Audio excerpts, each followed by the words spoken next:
జగన్మోహన్ రెడ్డి గారు ఏం చేయలేదు అని అంటుండ్రు. ఎందుకు చేయలేదు? జగన్మోహన్ రెడ్డి గారు స్కూల్లో ఎప్పుడు ఎన్నడూ పెట్టని స్కూళ్ళల్లో ఇంగ్లీష్ మీడియం పెట్టించాడు. తెలుగు మీడియం కంటే ఇంగ్లీష్ మీడియం చదివించే వాళ్ళు ఉన్నారు, చదివించిన వాళ్ళు ఉన్నారు, పేద ధనిక అందరూ ఉన్నారు కాబట్టి ఇంగ్లీష్ మీడియం పెట్టించాడు. ఇంగ్లీష్ మీడియం తర్వాత అమ్మఒడి పథకాలు వేశాడు, పింఛన్లు ఇచ్చాడు.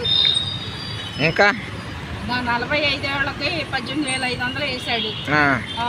అన్నీ బాగానే చేశాడు. మరి అంతగానం చేసినప్పుడు ఎందుకు ఓడిపోయింది అంటారు? ఓడిపోయాడంటే ప్రతిపక్షాలకు కూడా అవకాశం ఇవ్వాలని చెప్పి జనాభా అంటే ప్రజలు వాళ్ళకి కూడా ఓట్లు ఒకసారి వేస్తామని వేశారు. అట్లానా? ఇప్పుడు వైఎస్ జగన్మోహన్ రెడ్డి అంటే మీకు అంత అభిమానం ఎందుకు? ఆయన అన్ని 45 ఏళ్ళకి 18,500 అవన్నీ ఇచ్చాడు కాబట్టి అమ్మఒడి పిల్లలు చదువుకున్నారు కాబట్టి చదువులకు కూడా అమ్మఒడి పథకాలు వేసాడు కాబట్టి ఆయన వచ్చాక ఇవన్నీ అమల్లోకి వచ్చినాయి కాబట్టి. సరే కాకపోతే ఏంటంటే ఆయన నిన్న మొన్న జగన్ 2.0 అని చెప్పేసి వచ్చిండు కదా, అసెంబ్లీలో ఆయనకు ప్రతిపక్ష హోదా కావాలి అని చెప్పి పోరాడుతున్నారు. ఆయనకు సీట్లు తక్కువ ఉన్నాయి కదా, ఇవ్వాలనా?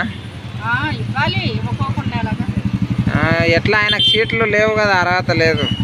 వస్తుంది, రాకోకుండా ఎలాగుంటుంది? సరే వైఎస్ రాజశేఖర రెడ్డి అంటే మీకు అభిమానం ఎందుకు? ఆయన మంచి పనులు చేశాడు. రేషన్ బియ్యం కూడా రూపాయికి తెచ్చిన రాజశేఖర రెడ్డి. మరి అప్పట్లో ఆయన చేసిన పథకాలు కొన్ని మీకు తెలిసి ఉంటే చెప్పండి.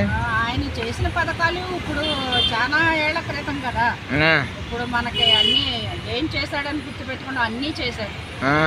అన్ని మంచి పనులే చేశాడు రాజశేఖర రెడ్డి. జగన్మోహన్ రెడ్డి గారు మళ్ళీ రావాలని అనుకుంటున్నారా? ఈసారి అవకాశం వస్తే ప్రతిపక్ష వాళ్ళు ఎటు ఓటు వేయాలంటే అటు ఓటు వేస్తారు. ఈసారి వీళ్ళు బాగా చేశారంటే వీళ్ళకి. ఓకే. మీదే ఊరు? విజయవాడ. విజయవాడనా?